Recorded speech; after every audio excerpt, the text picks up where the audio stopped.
Comms check. Welcome back, ladies and gentlemen. This is the 3 to 7 podcast and another comms check with me, Chad. All right. So first of all, if this is your first time listening, what is a comms check?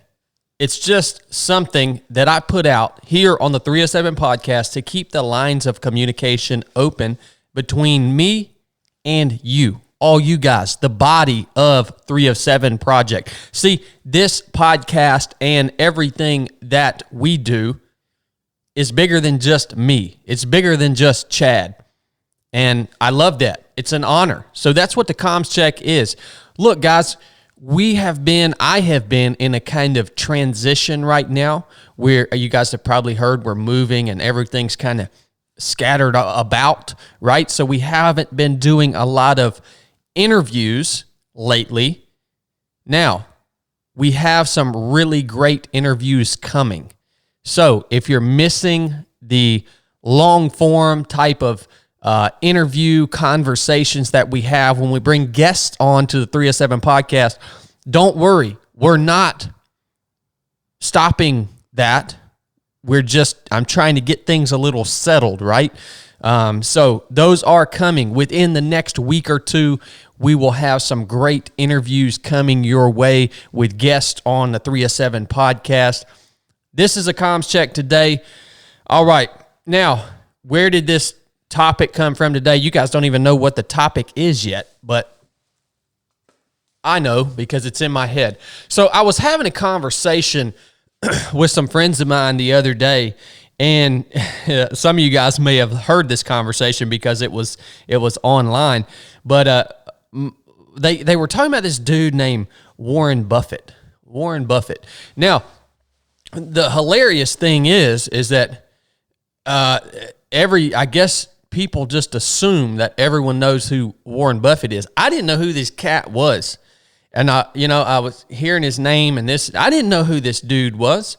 And my buddies just thought that was absolutely hilarious that I didn't know who Warren Buffett was, or a lot of these other, I guess, really rich people.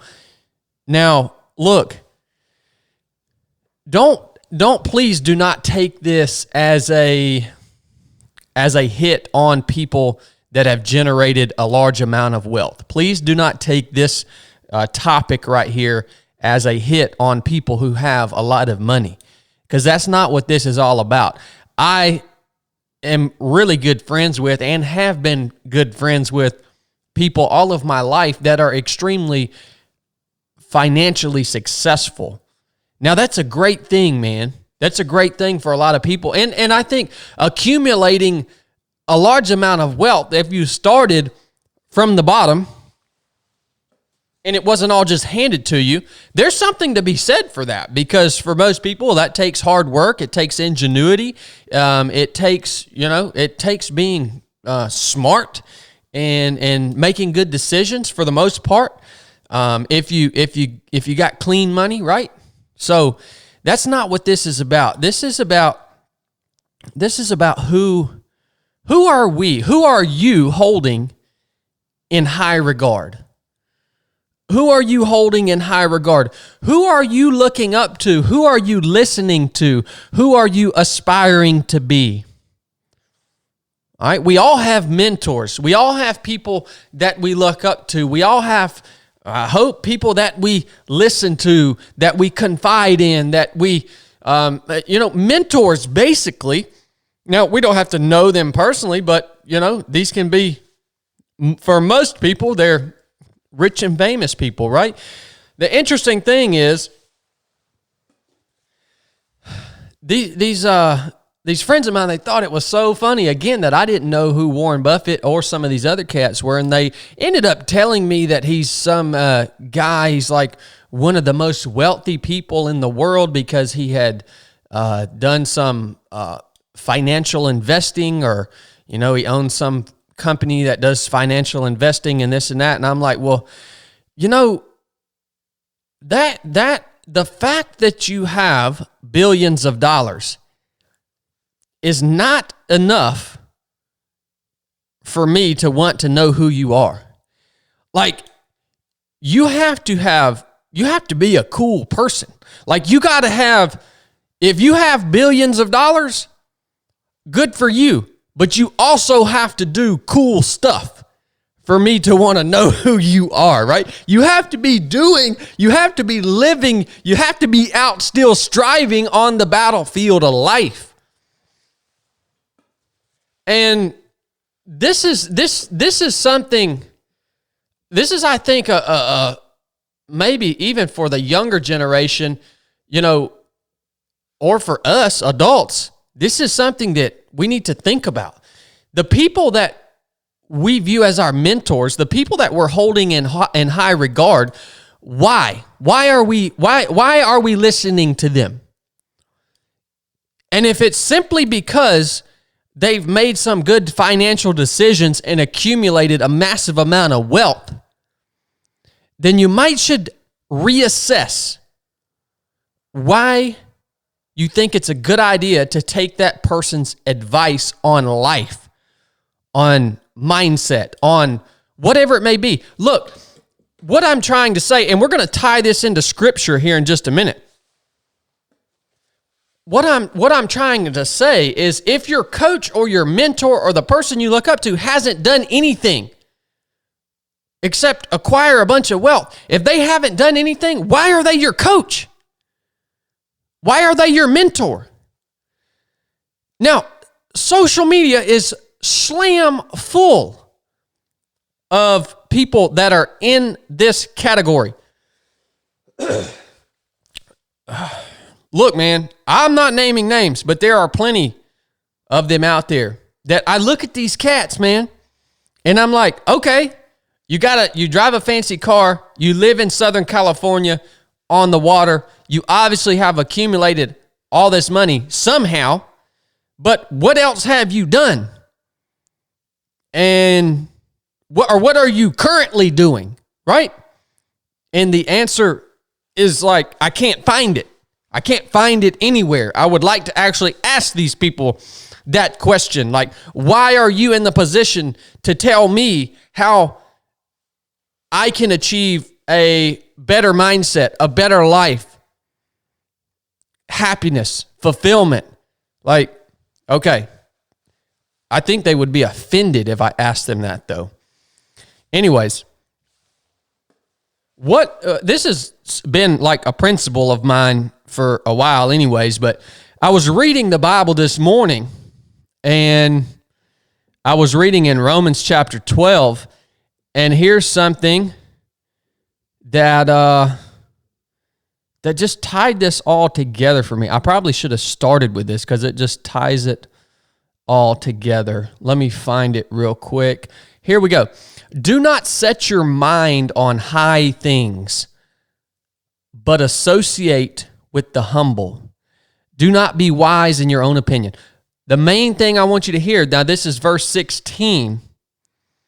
Do not set your mind on high things, but associate with the humble. Man, that's what I'm talking about here. It's nothing wrong with aspiring to have big goals and to accumulate wealth. There's nothing like that. But I have learned personally in my life that I can learn more, I can draw more, I can be in better relationships with humble men and women. Humble men and women. All of my mentors in my own personal life, all of my coaches in my own personal life are humble men and women. Now, this verse is essentially covering down on everything that we just talked about. Because someone has accumulated massive amounts of material things, that does not qualify them to tell you, me, or anybody else how to live life in a more fulfilling way. I'm telling you to assess your mentors and who you hold in high regard and why you hold them in that regard. All right, this is pretty important. Now, that's a pretty simple, hopefully a simple concept for you guys. Some of you may agree, some of you may disagree. That's cool. I'm actually going to I've got Resurrected this coming up Sunday, and I'm going to do my whole piece on Resurrected from Romans 12, verse 9 through 21. It is just rock solid, man. It really checked me this morning when I read it. It's just, point after point after point. So we're going to spend an hour on this on Resurrected this coming up Sunday on these few verses here. Yeah, man. So that's what I wanted to talk about today. I don't know if you find that valuable or not, but I think it is important because there's a lot of noise out there. There's a lot of noise in this environment. There's a lot of people that call themselves coaches, influencers, motivational people, whatever it is. And it's like, man, what are you doing? Not even what you have done. Because I hope when you guys look at me, I hope you guys say, all right, Chad is out there living, striving, doing, working with his hands, getting beat, winning, doing all that, the full spectrum, right? I call it staying on the ground level. Staying on the ground level. See? And it's hard a lot of times for people that accumulate mass amounts of wealth to stay on the ground level, man. Hey, I'm on the ground. I will, if I ever start to drift away a little bit, you guys better check me, man. You guys better reel me back in. Right? Reel me back in.